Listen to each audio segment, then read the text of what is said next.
Mapalad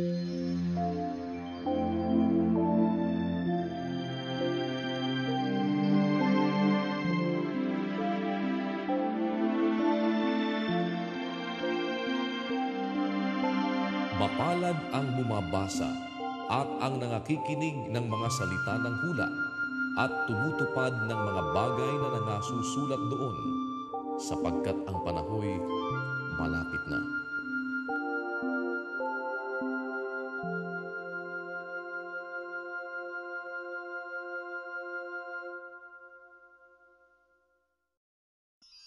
Ikalawang Pedro Kapitulo 3. Ito nga ang ikalawang sulat, mga minamahal, na isinusulat ko sa inyo, at sa dalaway ginigising ko ang inyong tapat na pag-iisip sa pamamagitan ng pagpapaalaala sa inyo, upang maalaala ninyo ang mga salitang sinabi ng una ng mga banal na propeta at ang utos ng Panginoon at tagapagligtas sa pamamagitan ng inyong mga apostol. Na maalaman muna ito, na sa mga huling araw ay magsisiparito ang mga manunuya na may pagtuya, na magsisilakad ayon sa kani-kanilang masasamang pita. At magsisipagsabi, saan naroon ang pangako ng kanyang pagparito? Sapagkat buhat ng araw na makatulog ang mga magulang, ay nangananatili ang lahat ng mga bagay na gaya ng kalagayan nila mula ng pasimula ng paglalang. Sapagkat sadyang nililimot nila na mayroong sangkalangitan mula ng unang panahon at isang lupang inanyuan sa tubig at sa gitna ng tubig sa pamamagitan ng salita ng Diyos, na sa pamamagitan din ito ang sanlibutan noon na inapawa ng tubig ay napahamak. Ngunit ang sangkalangitan ngayon at ang lupa sa pamamagitan ng gayunding salita ay iningatang talaga sa apoy na itinataan sa araw ng paghuhukom at ng paglipol sa mga taong masama. Datapwat huwag ninyong kalimutan, mga minamahal, ang isang bagay na ito, na ang isang araw sa Panginoon ay katulad ng 1,000 taon at ang 1,000 taon ay katulad ng isang araw.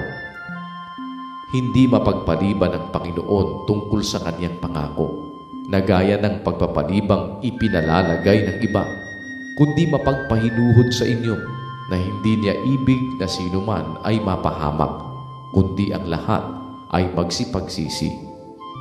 Datapwat darating ang araw ng Panginoon na gaya ng magnanakaw, na ang sangkalangitan sa araw na iyan ay mapaparam na kasabay ng malaking ugong, at ang mga bagay sa langit ay mapupugnaw sa matinding init, at ang lupa at ang mga gawang nasa lupa ay pawang masusunog.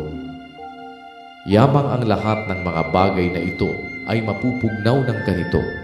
Ano ngang anyo ng mga pagkatao ang nararapat sa inyo sa banal na pamumuhay at pagkamaawain na ating hinihintay at pinakananasa ang pagdating ng kaarawan ng Diyos, na dahil dito'y ang sangkalangitan na nagniningas ay mapupugnaw at ang mga bagay sa langit ay matutunaw sa matinding init.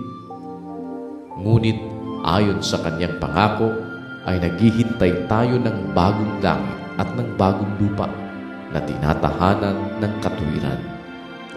Kaya nga, mga minamahal, yamang kayo'y nagsisipaghintay ng mga bagay na ito, ay pagsikapan ninyong masumpungan kayo sa kapayapaan na walang dungis at walang kapintasan sa paningin niya. At inyong ariin na ang pagpapahinuhod ng ating Panginoon ay pagliligtas, na gaya rin naman ni Pablo, na ating minamahal na kapatid, na ayon sa karunungang ibinigay sa kanya ay sinulatan kayo. Gayon din naman sa lahat ng kanyang mga sulat, na dooy sinasalita ang mga bagay na ito, na dooy may ilang bagay na mahirap unawain, na isinisinsay ng mga di nakaalam at ng mga walang tiyaga, na gaya rin naman ang kanilang ginagawa sa ibang mga kasulatan, sa ikapapahamak din nila. Kaya nga, mga minamahal, yamang nalalaman na ninyo ng una ang mga bagay na ito, ay magsipag-ingat kayo, baka kung mangaligaw kayo sa pamamagitan ng kamalian ng masasama, ay mangahulog kayo sa inyong sariling katiyagaan. Datapwat magsilago kayo sa biyaya at sa pagkakilala sa ating Panginoon at tagapagligtas na si Hesukristo. Sumakanya nawa ang kaluwalhatian, ngayon at magpakailanman. Siya nawa.